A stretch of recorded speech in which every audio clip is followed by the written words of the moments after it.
Welcome to How I Built My Fundraising Consultancy, the stories behind the people driving results in the nonprofit sector.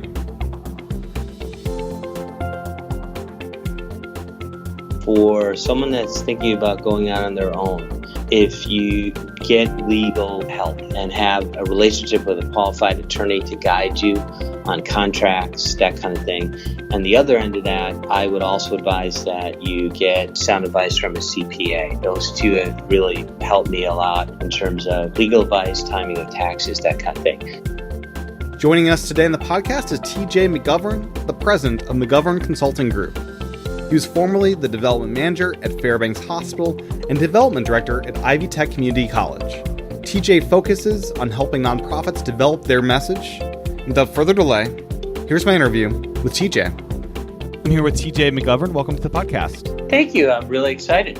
First off, can you just introduce yourself and kind of your background with fundraising? I'm TJ McGovern, founder, president, and CEO of the McGovern Consulting Group. First three letters of my last name.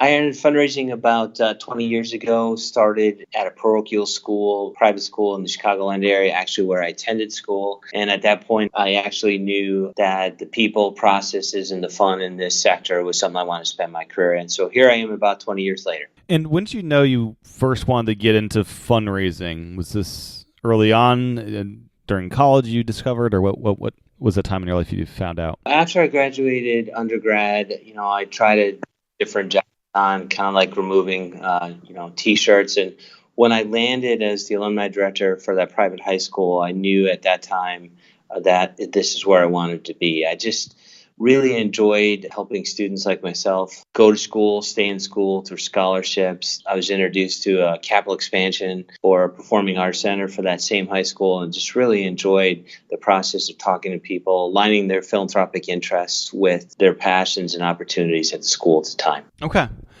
And can you dive into a little bit into more of the kinds of organizations you worked at prior to starting your consulting group? My background is primarily in higher education. In the early 2000s, when I moved to Indiana, I landed at a statewide organization that represented all the private schools in the state, flagship obviously being the University of Notre Dame, to a small liberal arts college here in Indianapolis called Martin University. And at that time, I was really new in my career. I only had about 3+ years of experience. So the board of directors, as you can imagine, of that organization was made up of all the college presidents. I asked them, would it be okay if I join you when you go and engage primarily their alumni? All of them said yes. As a result of that, I got really good in how to have and hold and engage a conversation around funding a vision. An indirect benefit of that was I got to know their chief development officers that acted as really, really early mentors of mine in really wonderful ways. And in what way did this group represent all of the schools? Was it because they all have different budgets and fundraising initiatives, right? In what way did that actually happen?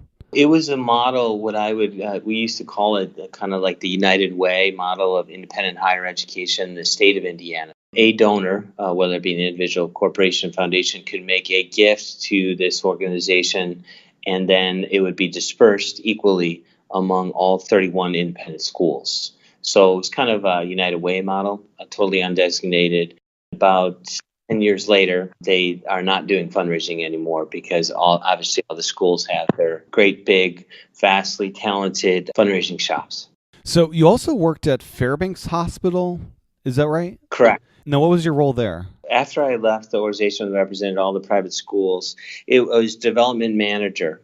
And I have a acute appreciation. I've had a few clients that represent hospitals. It wasn't my cup of tea, and here's why. I mean, fundraising is fun and challenging in its own right, but then you add the HIPAA rules. It was really difficult to get beyond those and talk to people and not get in trouble with the federal government. And HIPAA and that kind of thing. So although I enjoyed the people and process, the environment and that added layer was not something I really enjoyed. So is that a sector you won't take on as a consultant these days because of that experience? Great question. No, I've learned different ways as, each month, usually I learn. So no, I've had one client that was a hospital particularly the foundation. And I've learned a lot since that experience. So no, I welcome that opportunity. At that time, I just wasn't experienced enough yet. Okay, gotcha. And another group you worked at, I've got some connection with, the Indianapolis Chamber Orchestra. What was your role there, and what was that experience like? I was board chair, although it did feel a lot of work, but it was a lot of fun. So through a team effort, we really put the Chamber Orchestra on the map in terms of raising a very large, substantial gift. It was $800,000 from an anonymous donor. We all know when they bring their financial advisor, they're pretty serious about giving to the organization. That experience taught me a couple things. Being a volunteer board chair for a kind of a small, medium-sized arts organization that just has some pretty world-class programming, I really understood the role and the challenges of an executive director, the roles and challenges, opportunities of being a board chair. So I can confidently say I've sat in all the major seats in our sector. Development director, executive director, board chair, board member, that kind of thing. Each one of those has provided me a unique perspective. And that's something that you're able to take into your consultancy and have some compassion with board members because of that experience, right? Correct. For me, one of the first indicators when I start working with the organization, I spend a lot of time consciously figuring out what's the relationship between the board chair, CEO, or executive director. For me, that one relationship gives me a really high bandwidth understanding of the health of the organization. As you can imagine, if it's a very positive relationship, 9 times out of 10, the organization is in a thriving mode. If it's contentious and built on mistrust, then it takes a little while longer to get them there. Gotcha. So your consultancy has been up and running for about 5 years now, a little bit more than that. What have been some of the lessons you've learned over those years? Just because I'm all excited about a proposal to a potential client doesn't necessarily mean they are as well. What I've learned to, put my best foot forward and hold it lightly, because you can imagine and probably know firsthand, it's taken me a little while to learn that they might not have that high degree of excitement for reasons I don't know, that kind of thing. So hold it lightly, continue to put out proposals, enjoy the work. I really can say I love helping, I steal this from an author, I love helping them move from success to significance. Now, when you worked at the different organizations, did you ever work with consultants as an employee at that point? At my last W-2 job was at the largest community college nation, and I was development director in that role. We brought in consultants. I was just very surprised that they were offering advice and counsel that I already knew from being in the field weekly with donors. In addition, what I had learned in my graduate studies here at a School of Public Environmental Affairs, Lilly School of Philanthropy in Indianapolis. Then I was realizing what they were charging, because I was the one that authorized the payment. And I was like, it was nothing really unique to the organization. It felt a little cookie cutter to me. Mm-hmm. That sparked the idea. I really enjoy the role. I had done some other consulting prior to launching my own firm when I was in the W-2 world, and I really enjoyed that, but wasn't ready to make the leap. I'd like to create unique solutions based on the bandwidth, talent, etc. of the organization. Gotcha. Now, what advice would you have for others getting started? I would make it more of a concerted effort to have informal visits with friends in the industry and get their advice about who's doing what in the state or in the region, however you want to focus your area of expertise, and really get the word out. I did that, but looking back, I wish I would have done it more. So just get out there and talking, and any opportunity that comes up, let them know what you're doing, why you're doing it, and how you can help. Have there been any moments during these 5 years, like a big challenge you've encountered that kind of questioned yourself if you should still be doing this? My recommendation specifically is for someone that's thinking about going out on their own. If you get legal help and have a relationship with a qualified attorney to guide you on contracts, that kind of thing, And the other end of that, I would also advise that you get sound advice from a CPA. Those two have really helped me a lot in terms of legal advice, timing of taxes, that kind of thing. But to answer your question, my very first client breached the contract with 1 month left. It was disheartening. Unfortunately, it's the only time it's happened in 5 years, but anyone, that's been doing well, I'm not alone in that perspective. Having the relationship with a very qualified attorney was handled with a lot of grace and dignity. And the primary reason it was breached was, in my opinion, this executive director of the unnamed organization was not acting in full ethical standards, meaning that she was misappropriating money that we were raising that was designated to meet undesignated needs. I brought that to the attention of the board, and they did not believe me. And then I found out about 16 months later, the staff brought it to their attention, and then eventually she was terminated. So, wow.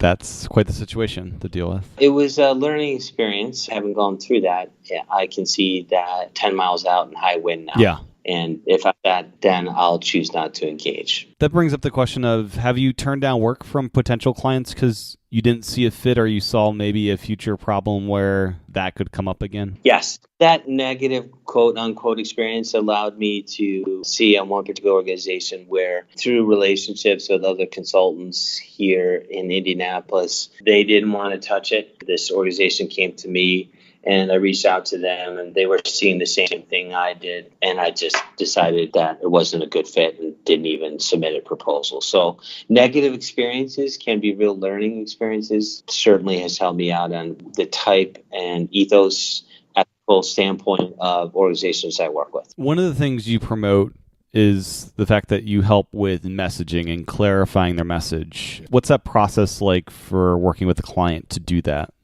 I think largely the nonprofit sector, our sector, if I can say that, defines themselves in the negative. So I really come in and what's a really compact, concise, compelling way that an organization can promote their message. And if the message is not some derivative of saving, changing, or impacting lives, then it ties to the funding rationale. Why would anyone want to give to you? So getting a really positive message, not a tagline. For me, a message is tied to their purpose, to what end, why do they exist? That's very inspirational, aspirational, that kind of thing. What I like to do with clients is develop a message that is short and memorable, that allows people to remember it. So for me, a message is what people hear, and a story is what they tell their friends. How much of a reworking do you end up doing with your clients? Is it pretty radical in some cases? A lot of them don't have a message, and they're not really clear on their purpose. That's the real fun part, to really get them to understand why they exist, who are they helping, who would be interested in helping fund their vision, that kind of thing. So yeah, a lot of work is put in on the message, getting the senior staff, often, of course, the board involved in what is our message, allowing people to communicate it from all those different chairs is a fun and challenging opportunity. And what other kind of work do you do with your clients? Is it just messaging? I do 3 primary areas of consulting with nonprofits. First is strategic clarity. It's my version of strategic planning. And I say clarity because that's the end goal. It's not 40 pages of stuff. My strategic clarity really defines who they are and who they're not, where they're going, who's going with them, kind of thing. Secondly, I do fundraising consulting. So I help organizations really tell a great story, have a wonderful, capture my attention message, and then allow them and teach them and accompany them to how to engage qualified prospects to have that deliberate dialogue about funding the vision. Gotcha. So finding new business, what is that approach like? Do you have a big marketing approach? Is it referral based? What's that process like for you? The 2 ways my business has grown is primarily through referrals, happy clients that forward me on to other clients, sometimes in the same type of nonprofit, oftentimes very different. Secondly, I have partnered with a consulting firm here in Indianapolis that has traditionally not gone into the fundraising space. They're more on executive transition and strategic planning. They have brought me on to help with the fundraising part, so that's really filled me up in a really good way. Okay. And what makes that a ideal client for you? A good client usually comes from a referral source, and they are hungry and ready to at least consider my counsel and are willing to take calculated risks. So in a compact way, I love teaching organizations to think big, build simple, and then go do it. When you first got started, was there much of a financial investment? When I was at that community college here in Indiana, I unfortunately is, growing pains of a relatively new system. So I had served 5 or 6 different chancellors over a 5 or 6 year period. So as you can imagine, that was pretty tumultuous. As a result of that, I kept bringing in these consulting firms to kind of do patchwork, that kind of thing. So I'm very fortunate. My wife is a professor at a university here in Indiana. So we had that stability and allowed me to take the risk to start up. It wasn't easy the first year. Everyone I talked to kind of confirms that experience as well. And what roles in the organization do you like to teach? Do you like to be teaching the gift officer? Do you like to be teaching the board of directors? Or what's the roles you like to work with? Usually the teaching part comes in 2 primary areas. So usually working with the CEO or executive director, whatever title they have, the lead administrative person. Sometimes they do have a fundraising staff and they're part of that. Sometimes just because of the small size of the organization, they're not. Then the teaching part along with the board looks like, what is their role in funding the vision? How can they help? What's that look like from a meta perspective and then a tactical perspective? So those are 2 of the primary areas where I do teach. Okay. And mentors. Have you had many of those over the years to help you kind of learn the ways of fundraising and with business as well, I guess? Yeah, so college presidents, primarily from the independent sector here in the state of Indiana, were early mentors of mine. What that looked like, I would go with them on visits when they were asking their alums, and inevitably that relationship led to great mentorship with their chief development officers on their staff, and a lot of great mentoring, guidance, that kind of thing happened. Second group was, I was very fortunate to be in the room literally when organizations came to foundations and requested their support. I'm not afraid to ask, as you can imagine. So I asked a foundation here in Indiana to just come and learn. Could I be a guest? And that experience, all these years later, still serves as a great core principle of what I teach organizations, how to approach foundations, what really works, that kind of thing. And then the last group, in terms of mentorship, was some very high-profile philanthropists here in the state of Indiana taught me how best to approach individuals of high net worth, how to ask, how to follow up, that kind of thing. So those 3 core areas were great early mentors of mine. Refined them, kind of made what they taught me my own, and therefore teach it to clients now. Now, is starting a business something pretty scary to you? How much business knowledge did you have prior? Yeah, of course, it's scary whenever you take a leap of this size and magnitude. You just really have to have faith in yourself and I would advise people that really believe in you, whatever that looks like, to support and challenge you when things are going well and when things are not going well. To answer your question, I started my first business when I was 10 years old, cutting lawns in the Chicagoland area, then started snow shoveling business, caddied when I was a young man, that kind of thing. So working for myself kind of thing was something that was always there, but I wasn't ready to make the leap. As a result of that experience in the community college, I just said, I can do this. I think I'd be really good at it, and took the leap. So here I am 5 years later, still standing. Did you have to pick up books and stuff or ask people around for, just the general tax laws and different just accounting things that you have to deal with as a business versus an employee? No, I'm a life learner, meaning that there's always things I'm inspired by what I don't know, and that's a lot. So in terms of the tax laws and the financial piece, one of the first things I did was I engaged a CPA to make sure that I did everything in the right way. And so much of that I knew. It's the details that I didn't know, and instruction was great. As you grow and do this over the years, have you ever worked with a virtual assistant or have any tasks that you'd hope to in the future delegate to somebody? I have considered the virtual assistant avenue. I had a good friend here in Indianapolis try it out for 6 months. It was a colossal failure. So I'm a little hesitant on that. Most things I do in terms of administrative things I can handle, but that is something that is on the horizon that I might consider in the near future, looking 12 months out or so. Yeah.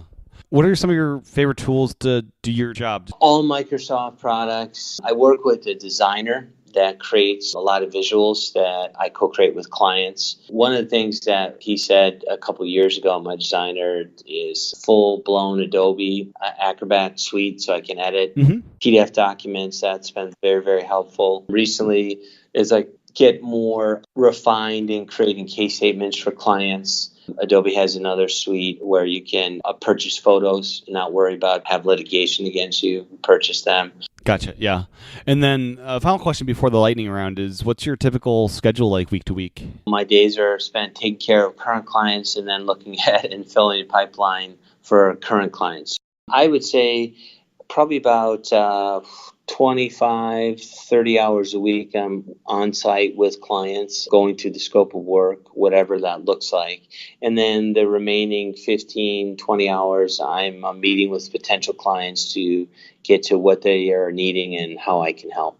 And you set up your business where all clients are pretty much local and driving distance. Is that accurate? No, actually I serve clients nationwide.